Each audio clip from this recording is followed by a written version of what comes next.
Hello student. जैसा कि हमने पिछली क्लास में शब्दावलियों में संपत्ति पढ़ा था और उसके प्रकारों के बारे में विस्तृत जानकारी ली थी, अब हम आज की क्लास में उसके आगे के जो महत्वपूर्ण शब्दावलियां हैं उनके बारे में जानकारी लेंगे। सर्वप्रथम हम बात करेंगे दायित्व की। दायित्व क्या होते हैं और कितने प्रकार के होते हैं, चलिए आज की क्लास में उसे सीखना प्रारंभ करते हैं। बात करते हैं दायित्व, जिसे इंग्लिश में लाइबिलिटीज़ भी कहा जाता है। तो यहाँ इसकी जो डेफिनेशन है वो यह है कि ऐसी राशि जो एक फर्म, एक व्यवसाय द्वारा किसी व्यक्ति या संगठन को चुकाई जाती है, या हम कह सकते हैं भुगतान की जाती है, वह राशि ही हमारे लिए दायित्व कहलाएगी। तो आप यहाँ ध्यान रखें कि एक व्यवसाय बहुत सारे व्यक्तियों को और संगठनों को माल खरीदने के बाद उधार में अगर माल लाता है तो उसे वह पैसा बाद में देना होता है। तो ये सभी प्रकार की जो देयताएं हैं वह हमारे लिए दायित्व कहलाती है। अब हम बात करेंगे दायित्वों के प्रकार कौन से होते हैं। मुख्य रूप से दायित्वों के जो प्रकार है हमारे सामने आए हैं, 4 प्रकार होते हैं। पहला है बाह्य दायित्व, दूसरा है आंतरिक दायित्व, तीसरा है अल्पकालीन दायित्व और चौथा है हमारे लिए दीर्घकालीन दायित्व। बाह्य दायित्व की अगर बात करें तो आप सीधे सीधे समझें, एक फर्म के, एक संगठन, एक संस्था के बाहर के लोगों को चुकाने वाले जो दायित्व होते हैं वे हमारे लिए बाह्य दायित्व कहलाते हैं। और एक फर्म, संगठन, संस्था के लिए जो अपने अंदर कार्यरत लोग हैं या उसका जो मालिक है उनके लिए चुकाए जाने वाले जो दायित्व हैं वह आंतरिक दायित्व कहलाते हैं। तो बाह्य दायित्वों में हमें जो बाहर से ऋण मिलते हैं वह 3 प्रकार के होते हैं, दीर्घकालीन, अल्पकालीन और मध्यकालीन। हम थोड़ा सा समझेंगे।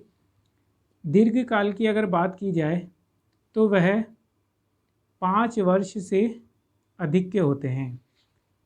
अल्पकाल जो होते हैं यह 1 वर्ष से कम के होते हैं। और मध्यकाल के जो ऋण होते हैं वह 1 साल से अधिक तथा 5 साल से कम के होते हैं। तो आप ये ध्यान रखें, सबसे छोटा अल्पकालीन है जिसमें 1 साल से कम के जो ऋण होते हैं वह अल्पकालीन ऋण होते हैं।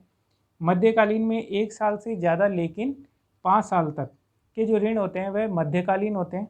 और तीसरा जो होता है दीर्घकालीन ऋण, इसमें 5 साल से अधिक वर्ष की अवधि के लिए ऋण लिए जाते हैं। तो यहाँ तीनों ही प्रकार के ऋणों की बात की जा रही है। उसके अलावा लेनदार होते हैं, हम कभी उधार माल खरीदते हैं तो उस स्थिति में हमारे जो लेनदार जो व्यवसाय से पैसा मांगते हैं वह हैं बिल्स पेबल और अदत्त खर्चे बाह्य दायित्व के अंदर आते हैं।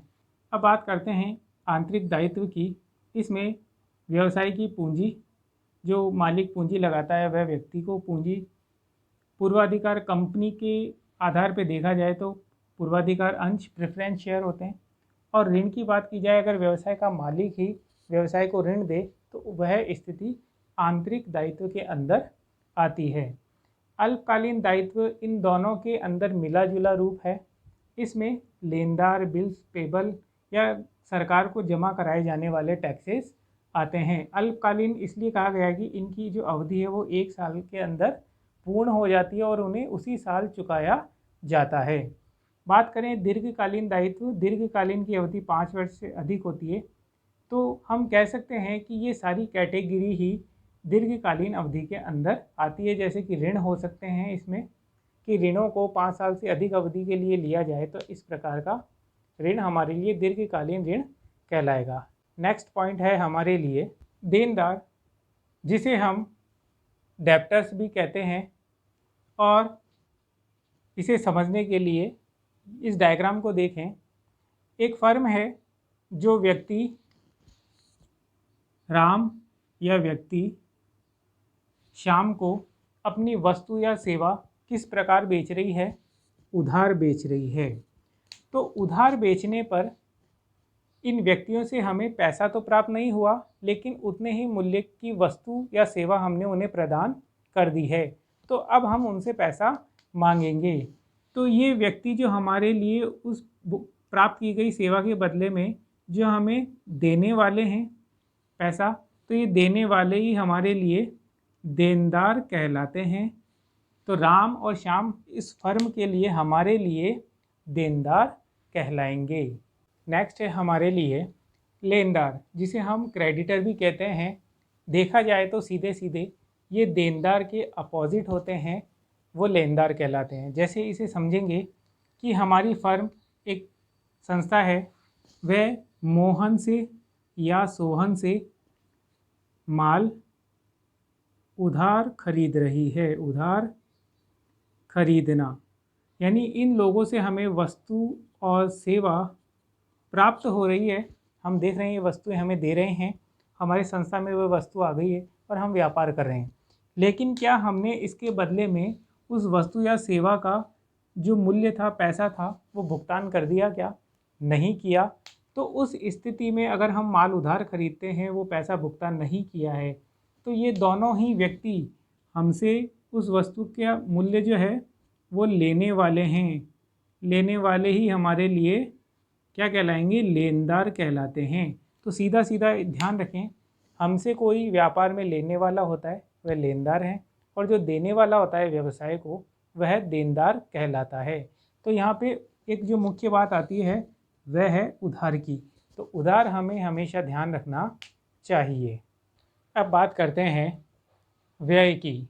व्यय हमारे लिए मुख्य रूप से दो प्रकार के होते हैं, प्रत्यक्ष व्यय तथा अप्रत्यक्ष व्यय। सीधे सीधे देखें, ऐसे खर्चे जो हमारी फर्म या व्यवसाय के लिए उत्पादन की जाने वाली वस्तुओं पर अपना सीधा सीधा प्रभाव डालते हैं, तो वह हमारे लिए प्रत्यक्ष व्यय कहलाते हैं।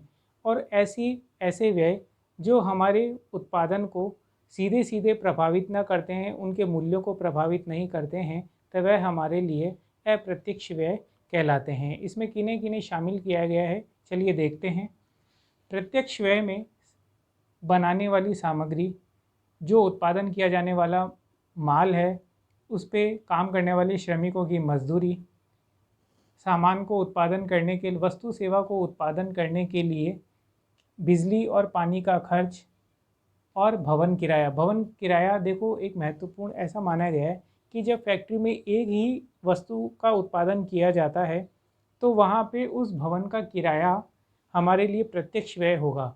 लेकिन अगर उस बिल्डिंग में जो प्रोडक्शन है यूनिट्स है, वह दो या दो से अधिक वस्तुओं का निर्माण करती है, तो उस स्थिति में वही भवन का किराया हमारे लिए प्रत्यक्ष ना होकर अप्रत्यक्ष खर्चों में चला जाएगा। आप देखेंगे यहाँ पे भवन किराया मैंने यहाँ भी लिखा है। तो यानी अधिक उत्पादन वस्तु करने पर, यानी एक से ज़्यादा वस्तुओं की वैरायटी, श्रेणियाँ बदल जाती है, तो उस स्थिति में भवन किराया हमारे लिए अप्रत्यक्ष हो जाएगा। और एक ही वस्तु का निर्माण करते हैं तो वहाँ भवन किराया हमारे लिए प्रत्यक्ष होगा। अप्रत्यक्ष खर्चों में कार्यालय कर्मचारियों का वेतन, यहाँ जो मजदूरी थी वो श्रमिकों की थी, और यहाँ पे जो वेतन दिया जा रहा है वो कार्यालय कर्मचारियों का, यानी एक सीधे सीधे व्यवसाय को प्रभावित नहीं करते हैं। कॉमन एरिया की लाइट का खर्च, यहाँ जो बिजली का खर्च था वो जो वस्तुएं बना रही मशीनें हैं उन पे किया गया लाइट का एक्सपेंसेस है। लेकिन यहाँ ये जो लाइट लगी है ये कॉमन एरिया में लगी है, ये निर्धारित नहीं करती है कि ये लाइट जो जलाई जा रही है वो मशीनों के लिए जलाई जा रही है या किसी और कार्य के लिए। नेक्स्ट है हमारे पास चौकीदार का वेतन। विक्रय आधारित कमीशन, हम माल बेचते समय जो कमीशन देते हैं वह वितरण करने पर या विज्ञापन पर किया गया खर्चा। कानूनी व्यय, यानी बहुत सी बार कुछ हमें कानून के फाइल्स बनाने होते हैं, नोटरी करानी होती है, तो उस पर किया गया खर्चा कानूनी व्यय कहलाता है। मूल्यह्रास यानी कि डेप्रिसिएशन, बस हमारी जो मशीनें काम आती है वह मशीनें लगातार घिसती रहती है, घिसावट आती है और उनकी वैल्यू कम होती रहती है, तो हम लेखांकन में इसका निर्धारण करते हैं, इसलिए मूल्यह्रास की राशि भी हमारे लिए अप्रत्यक्ष खर्चे मानी जाएगी। फैक्ट्री का मरम्मत का जो खर्चा होता है वह भी हमारे लिए अप्रत्यक्ष खर्चा माना जाएगा।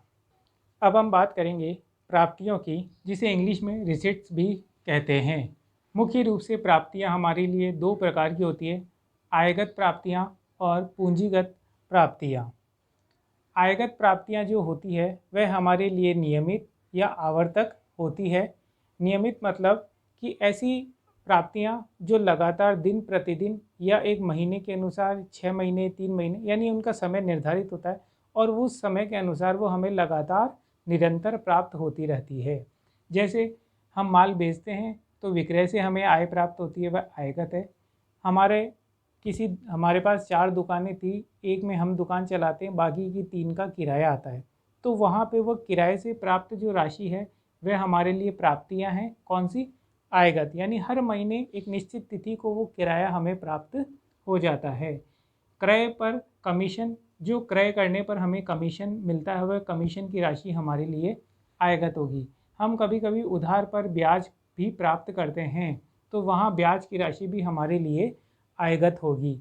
इसका बिल्कुल अपोजिट जो है वह हमारे लिए पूंजीगत है, यानी ऐसी आय या प्राप्तियाँ हमारे लिए न तो नियमित होती है और न ही आवर्तक यानी रूटीन के अनुसार प्राप्त होने वाली ना हो, वह कहलाती है।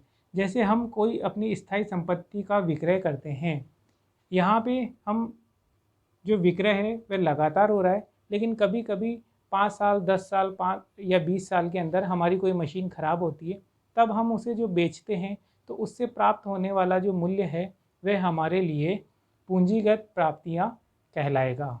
अब हम बात करते हैं व्यय की। व्यय भी आय की तरह ही हमारे पास 2 प्रकार के होते हैं, आयगत और पूंजीगत। यहाँ पर हम देखेंगे ऐसे व्यय जो नियमित और आवर्तक होते हैं, जैसे कि मजदूरी, वेतन, कार्यालय खर्च, बिजली खर्च, पानी खर्च और विज्ञापन पर किया जाने वाला खर्च हमारे लिए लगातार दिन प्रतिदिन होता रहता है। जैसे वेतन मजदूरी है वो हर महीने हमें अपने श्रमिक कर्मचारियों को देनी होती है। बिजली पानी का खर्च हमें लगातार देना होता है हर महीने, और विज्ञापन भी अखबारों में मैगजीन्स में जो दिए जाते हैं वह हर एक एक महीने के अनुसार हम देते रहते हैं। तो ऐसे खर्चे हमारे लिए नियमित और आवर्तक होते हैं। फिर बात करते हैं पूंजीगत खर्चों की। ये नियमित और आवर्तक नहीं होते हैं। जैसे कभी कभी हम संपत्तियों को खरीद लेते हैं या फिर अचानक से कोई हमारी संपत्ति नष्ट हो जाए, बिजली गिर जाए, बाढ़ आ जाए और दुकान टूट जाए, दीवार गिर जाए, तो उस पर मरम्मत का जो खर्च होता है वह असाधारण खर्च होता है, अचानक से हमारे सामने आता है। तो ऐसे खर्चे हमारे लिए पूंजीगत व्यय कहलाते हैं। स्थगित आयगत व्यय, जिसे इंग्लिश में डेफर्ड रेवेन्यू एक्सपेंसेस भी कहते हैं, ऐसे जो खर्चे जो हमारी आय को बढ़ाने का काम करते हैं वह हमारे लिए स्थगित आयगत व्यय कहलाते हैं। जैसे एक उदाहरण लेते हैं कि एक फर्म ने विज्ञापन पर 5 लाख रुपए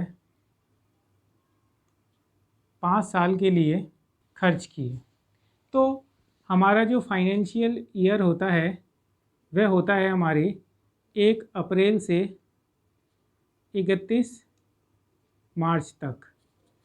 तो हमारा जो 1 साल है, तो अगर हम उस साल 5 लाख की प्रविष्टि कर लेंगे तो हमारे लिए वह खर्चा 1 साल ही आ जाएगा। लेकिन इस विज्ञापन से हमें जो वस्तुएं ज़्यादा बिकेगी और उसका जो लाभ है वह हमें लगातार कब तक मिलेगा?